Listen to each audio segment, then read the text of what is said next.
Voilà. Philippe Breneau, bonjour. Oui, bonjour Brigitte. Merci d'être avec nous. Alors aujourd'hui, vous mettez la main dans le sac?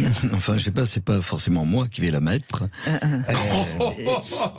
Je vais commencer par une devinette, Brigitte. Ah, j'adore les devinettes et Pascal encore plus. Voilà. Alors, peut-être à tous les deux, qu'est-ce qu'un caleçon sans jambes, très ajusté, plus ou moins échancré sur les cuisses, porté par les hommes ou par les femmes, comme une culotte de bain ou de sport? Ah.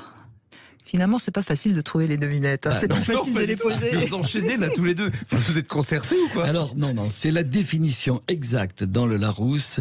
C'est la définition exacte du slip. Du slip? Le slip. Pas du string. Et d'où tire son appellation le slip? C'est le verbe to slip qui signifie glisser. Ah. C'est-à-dire, il est ainsi dénommé parce que c'est un sous-vêtement qui est facile à enlever. Mais il est facile à enfiler, pardon. Ah oui, je sais. le lapsus. Bon, mais il est également facile. Et après, facile. il va nous dire que c'est pas lui qui met la main dans le sac. Énorme, c'est énorme. Eh bien, c'était ça que je voulais vous faire dire, mais vous avez commencé à le dire.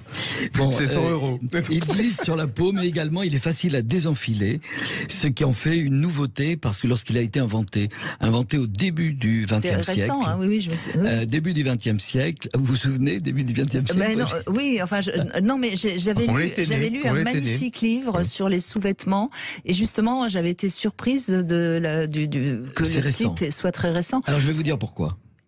Le slip est inventé au début du XXe siècle. En France, on va le trouver dans le grand manuel de Manu France en 1906. Il était vendu 2 francs et il s'adressait à l'époque aux sportifs pour contenir, alors ça c'est de moi, ce qu'on appelle, pour contenir le paquet génital. Ça c'est le terme médical, les gens ne connaissent pas. Le paquet génital, c'est le terme qu'utilisent les médecins pour parler de l'ensemble des bourses et du pénis. Le 3 pièces. Hein. Le 3 pièces cuisine, c'est la mode cette année. Donc pour contenir le paquet et faciliter l'exercice physique. Qu'est-ce qui se passait auparavant? 19e siècle, par exemple. Eh bien, la majorité des hommes, dans le peuple en tout cas, ne portaient le plus souvent aucun sous-vêtement. C'était tout simplement, ils se servaient des pans de la chemise pour les enfoncer dans le pantalon, tout simplement pour éviter les frottements. Parce que les pantalons étaient faits de toiles très rugueuses et ça peut être un petit peu désagréable ou irritant. Auparavant encore, et je veux venir au premier contenant de ce paquet génital. Auparavant encore dans l'histoire, il y a de nombreuses protections qui pour le sexe masculin, la feuille, la coquille, le nœud, il y a une étoffe, la poche, un étui. Je vais vous en parler un petit peu plus dans le détail. Selon l'époque ou les cultures, il va détailler. D'abord, oui, c'est les enveloppes pudiques ou rituelles pour les mâles de l'espèce humaine. Car on peut s'interroger, extrêmement rare, et je dirais même, j'en connais pratiquement pas, de populations qui ont vécu sans aucune protection, même génitale. Il y a les Fuéguins, ça a été donné, les habitants de la Terre de Feu, des explorateurs au début du 19e, les ont trouvés totalement nus sur la presque banquise. Mais autrement, la plupart sont couverts. Alors il y a une exception. Et moi, ça me fait toujours beaucoup sourire. Ça m'intéresse. Oui, parce que c'est quand vous allez dans un club naturiste, s'il fait un peu frais, ils vont remettre un petit polo ou une petite chemise, mais ils vont rester le paquet à l'air. Et ça, c'est assez intéressant quand même. Donc ça, c'est une population particulière, les naturistes, effectivement. Oui. Alors, je vais m'appuyer aussi. Mais quand il fait froid, ça va remonter en fait. Oui. Ça dépend de la saison. Ça pend pas en fait. Un peu quand même. Hein. Bon, il faut qu'il fasse vraiment très froid et là ça gèle. Ça dépend, ça dépasse. Ça devient dur. Ça dépasse. Ça fluctue avec la météo, comme on disait tout à l'heure. Je m'appuie là-dessus sur un livre dont je vous avais parlé, En slip, le livre de Manuel Amorghen, qui fait un inventaire raisonné de toutes ces protections du pénis et de ces 2 acolytes. Les 2 acolytes du pénis, c'est ce qu'on appelle les testicules. Pourquoi? Moi, je vais vous faire beaucoup d'interrogations. Pourquoi on les appelle les testicules? Ça vient du latin testiculum, ça veut dire les témoins. Parce que c'était les témoins de l'acte charnel. C'est ceux qui sont le plus près de ce qui se passe dans l'intimité. D'accord. Et donc, ces protections. En Mélanésie, les protections vont du simple cache-sexe végétal, soutenu par une lanière abdominale, au classique étui pénien de Papouasie, Nouvelle-Guinée, vous savez, ce qui est une calebasse maintenue par une fibre naturelle. Cet étui sert avant tout de protection. La première chose, c'est une protection. Mais lorsqu'on le voit, par exemple, avec la calebasse... Mais c'est une protection pour pas blesser, c'est pas une protection visuelle. C'est une protection du visuelle, pénis, parce que les testicules sont à l'extérieur. Protection, et les hommes ont toute une panoplie de différentes couleurs, avec ils sont ornés de défense de sangliers, de plumes, de dents. Manuela Morgan, toujours dans ce petit livre, précise leur utilité. Et vous allez voir, ça va nous interroger pour le slip. L'étui pénien reflète le statut social de l'homme. Il avertit son ennemi de sa puissance. Il accroît les pouvoirs magiques et fertiles de son pénis. Il attire les femmes à lui. C'est-à-dire qu'on se rend compte qu'il y a une importance de cet attribut que nous ne mettons plus. Il y a très peu d'étuis péniens. Dans le métro, je n'en ai pas vu. Alors, quelle que soit la population, le sexe masculin a d'abord été enveloppé par une peau animale, puis avec le développement des textiles d'un tissu, en général ça va être un pagne de coton tissé, brodé, teinté, décoré. L'étoffe est désormais une seconde peau. C'est le pagne rectangulaire ou triangulaire de nombreuses ethnies africaines. En Inde, on appelle ça le langota, une longue bande de tissu qui couvre l'entrejambe. C'était autrefois, c'est appelé le périsonium. C'était dans l'Antiquité. Faites pas celui qui connaissait Pascal. Pascal si. Non, parce que j'ai eu des choses sur le sujet. Donc. Le périsonium, qui est un voile de pureté. Et il faut dire que les Romains étaient très offensés de la nudité totale. Et même le Christ, c'est le périsonium que porte le Christ sur la croix. On ne voulait pas humilier même les suppliciés, et il portait un périsonium. Ça s'appelle le fondoshi, le vêtement traditionnel des hommes japonais. C'est le pagne triangulaire de Tarzan, hein, vous connaissez. Dans l'Égypte ancienne, ça s'appelait le chêne. Vous avez le cri de Tarzan ou pas? Là, je suis pas spécialiste de Tarzan.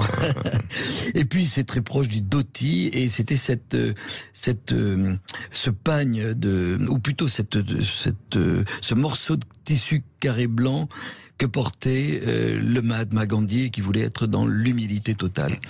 Donc on se rend compte de l'universalité du pagne, du cache-sexe. Mais en fait, ce qui s'est passé, c'est que c'est la verticalité qui a fait qu'il fallait cacher ce sexe. Parce que les animaux, ils sont à quatre pattes, on ne voit pas leur pénis. Oui, non, parce que par exemple, une part, par exemple, des grands singes. Oui, bien sûr. Remarquez, le gorille n'a pas besoin de cacher un sexe de 3 cm, c'est pas grand-chose. Mais ça fait mal. Certainement qu'il y a une protection, et puis il y a quand même une protection par rapport, il y a un fou rouge, par rapport aussi aux prédateurs.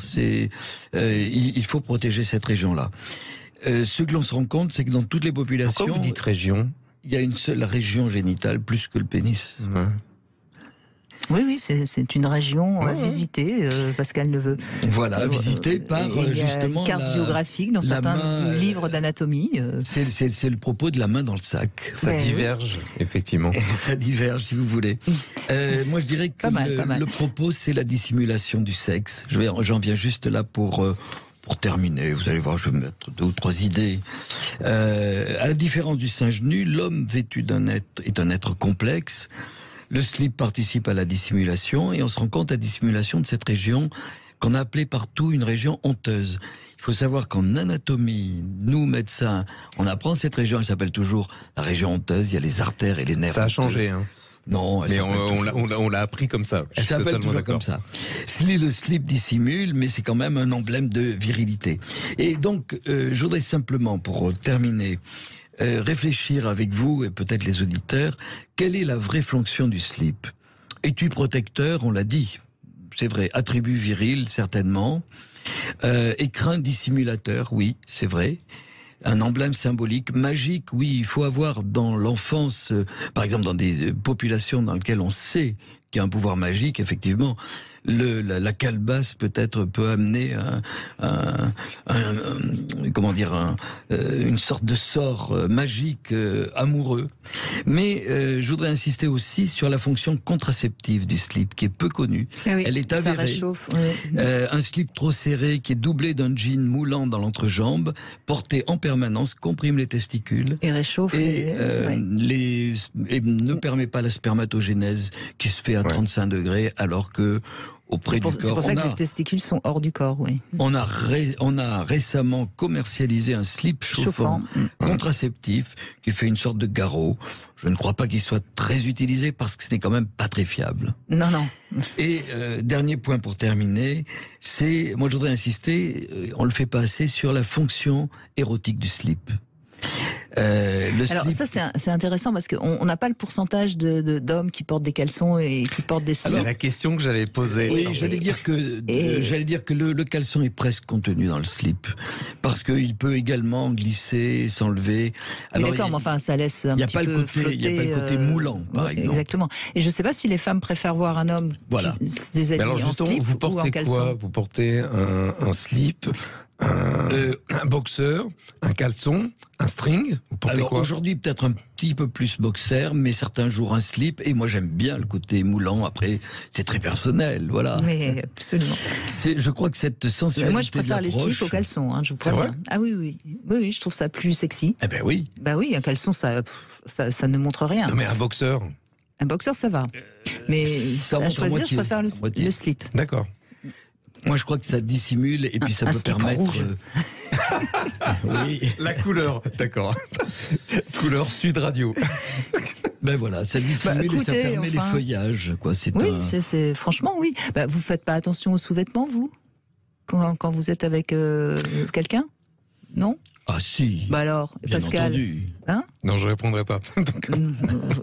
Et puis je crois que ça. Moi, je déshabille direct. Qu'est-ce qu'ils sont pudiques? Moi, je crois que c'est à la même valeur que les sous-vêtements féminins. Ils peuvent être. Bien sûr. Un slip, un boxer, peut-être magnifique. Oui, c'est important quand même. Vous êtes fétichiste. Mais non, enfin. Mais en tout cas, alors, terminez votre. Non, c'est bon. Ah bon, c'est bon? Oui, c'est facile à désenfiler, voilà.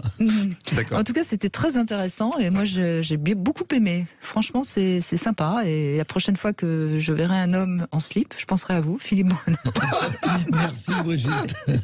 En tout cas, si vous aimez Philippe Bruno, surtout ne loupez pas sa bande dessinée, L'incroyable histoire du sexe, version 1, version 2. C'est aux éditions Les Arènes. À la semaine prochaine, Avec Philippe. plaisir.